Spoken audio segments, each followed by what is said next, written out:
Guys फेरि हामी आइसकेको छौँ अर्को भिडियोमा पनि हेर्नु बँदेलको सुकुटी कसरी बनाउने है। ल गाइज बँदेलको सुकुटी हो, जङ्गली बँदेल हो, प्योर हो। हामीले यसलाई हल्का उमाल्नुपर्छ किनकि हल्का साह्रो हुन्छ नि त गाइज। त्यसैले अब यसलाई हल्का उमालिसकेपछि त्यसपछि गाइज हामीले अब यो सुकुटी धोइधाइ गरेर हामीले कटिङ गरिसक्यो।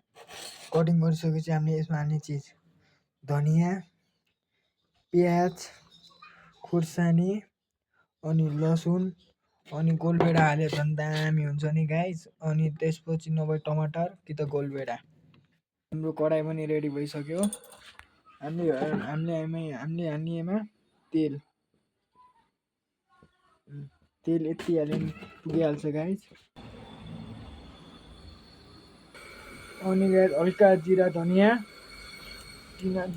हाल्ने। हालिसकेपछि अनि प्याज हाल्ने। त्यसपछि हाम्रो अनि हल्का गोलभेडा हाल्ने गाइज होइन। गोलभेडा हाल्यो भने अलि राम्रो हुन्छ अरे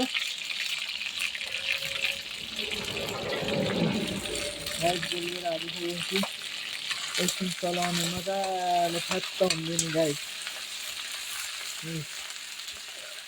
अनि गाइज ए गाइज यस्तो हुन्छ है। यस्तो भइसकेपछि हल्का अब यो मसला नुन खुर्सानीको मसला हल्का हाल्ने यति हल्का चलाउने है गाइज। धेरै हाल्यो भने फेरि मिठो हुन्छ नि।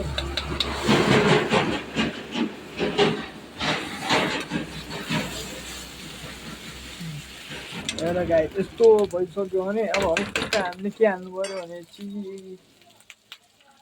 लसुन माथेर हामीले लसुन हाल्नु पऱ्यो। लसुन हालिसकेपछि अब यस्तो हल्का चलाइसकेपछि